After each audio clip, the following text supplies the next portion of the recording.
Hey guys, um, thank you for joining me, whoever is watching this video. Thank you. I hope this video reaches you in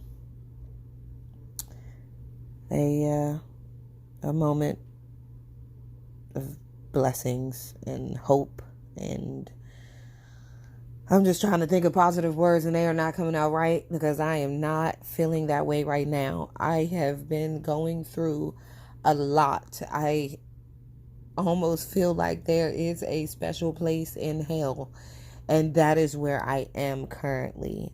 A couple of things, so many things have happened, but there's a few things I want to try to fit into this video and make it as short as possible. I know some of my videos are really, really emotional.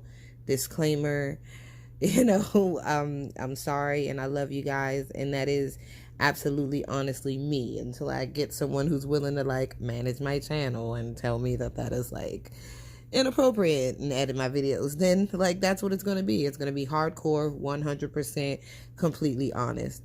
A few things, the sexual violation, I've been told to use these words now, that occurred September 11th, 2019.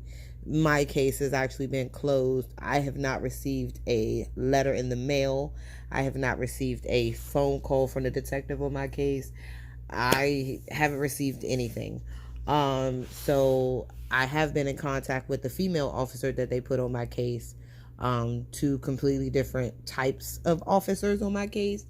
But nevertheless, being assaulted by men more than women, being assaulted by or sexually, let's just say I was forced by a police officer less than 10 years ago. He enjoyed himself at my expense, and that is the easiest way that I can put it.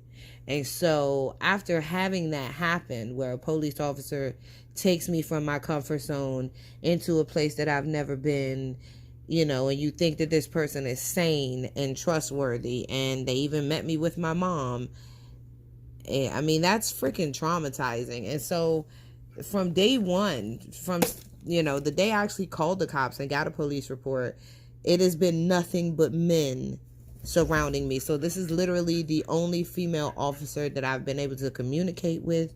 And so her response compared to the men on this case's response has just been instrumental. And let me just say that, in feeling any type of hope as to whether there will be a solution. And so I guess in this video, that's what I want to focus on, my contact with the police and what's going on with that. And so this police officer, she has been, she has been trying to reach out to the detective, the male detective on my case, who seemingly feels like this is not a big deal or very serious, or, maybe he doesn't have any feelings. This is just the verdict. So I called him. After she gave me his information, she said she reached out to him several times, haven't gotten any communication. And so she was just like, you go ahead and give him a call. Okay. He calls me actually. And, that was his response to her. He never got back in contact with the female cop. Instead, he contacted me directly to tell me that the case is closed.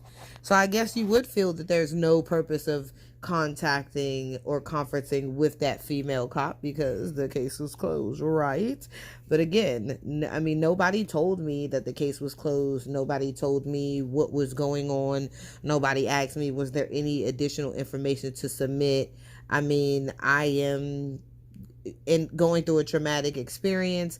I'm being told left and right that this isn't real, that this didn't happen. But at the same time, I'm being told, obviously, that this happened because I'm affected.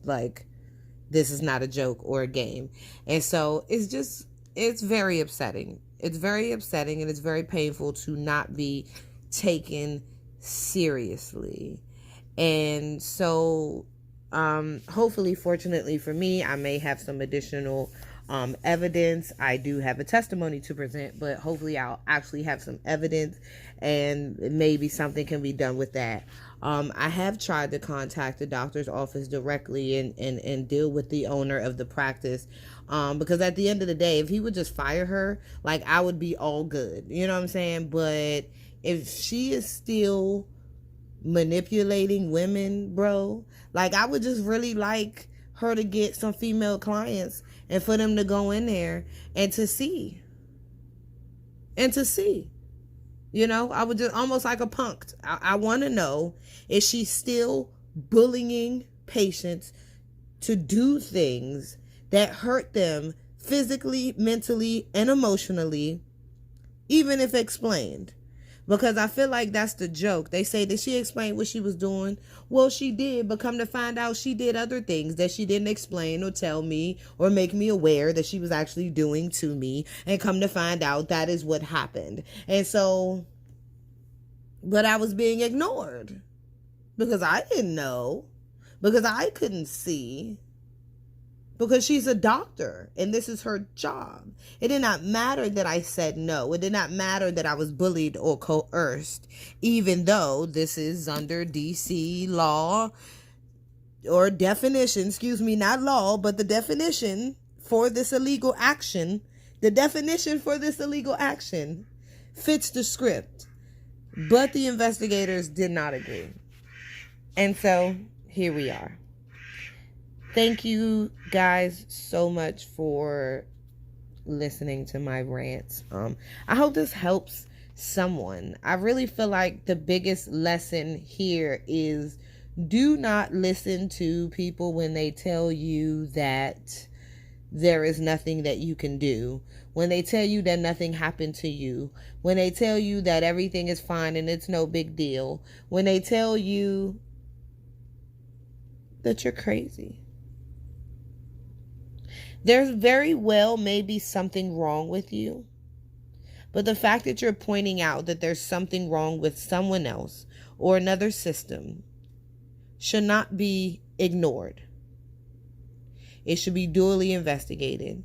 And if that system has nothing to hide, then an investigation for no reason just means tax dollars used to reconfirm safety. And more jobs. And more job opportunities. I love you all. God bless you. Please support my Give, Send, Go. I'm trying to make a difference. I don't know. Please help me start my charity. Man, make the best of your day. Keep your head up, please.